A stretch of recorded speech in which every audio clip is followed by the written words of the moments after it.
एक आदमी बाइक पर बैठा ट्रैफिक सिग्नल पर खड़ा था। तभी एक छोटा सा बच्चा उसके पास आया और भीख मांगने लगा। आदमी को उस बच्चे पर तरस आया तो उसने उसे 10 युआन दे दिए। लेकिन तभी उसे कुछ अजीब महसूस हुआ। बच्चे का शरीर बुरी तरह तप रहा था। आदमी ने बच्चे से पूछा कि आखिर उसे हुआ क्या है। तब जो सच्चाई सामने आई उसे सुनकर उसके होश उड़ गए।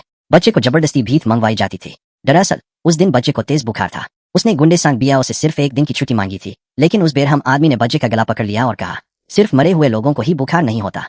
बच्चा डर के मारे कुछ नहीं कर सका। जब उसकी मां अपने बेटे को बचाने के लिए आगे आई तो गुंडे ने उसे भी बेरहमी से पीट दिया। आखिरकार मजबूर होकर उस बच्चे को तेज बुखार में भी सड़क पर जाकर भीख मांगनी पड़ी। लेकिन कहानी यहीं खत्म नहीं होती।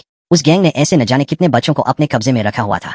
कुछ बच्चों की तो टांगे तक तोड़ दी गई थी ताकि वे सड़क और पुलों पर बैठकर लगातार भीख मांगते रहें, क्योंकि उनके सामने खड़ा आदमी कोई आम इंसान नहीं था। वह था लाशी, एक ऐसा योद्धा जिसके नाम से बड़े बड़े गुंडे भी कांपते थे। जब लाशी को इन बच्चों के साथ हो रहे जुल्म के बारे में पता चला तो उसका गुस्सा 7वें आसमान पर पहुंच गया। उसने उसी वक्त पूरे गैंग का सफाया करने का फैसला कर लिया। उधर सांग बियाओ आराम से बैठकर पैसे गिन रहा था। उसे बिल्कुल अंदाजा नहीं था कि मौत खुद उसके दरवाजे पर आ चुकी है। अचानक लाशी वहां पहुंचा और अगले ही पल उसने गुंडों पर हमला कर दिया। उसकी रफ्तार इतनी तेज थी कि किसी को संभलने तक का मौका नहीं मिला। कुछ ही सेकंड में पूरा गैंग जमीन पर पड़ा था। आखिर में लाशी ने सांग बियाओ को पकड़ लिया। सांग बियाओ फिर भी अकड़ दिखाते हुए लाशी को धमकाता रहा, लेकिन अब बहुत देर हो चुकी थी। जिस आदमी ने इतने मासूम बच्चों की जिंदगी बर्बाद की थी, आज उसका खुद का अंत सामने खड़ा था। लाशी ने उसे हरा दिया और सभी बच्चों को आजाद करा लिया। उस दिन पहली बार उन बच्चों को लगा कि शायद उनकी जिंदगी भी बदल सकती है।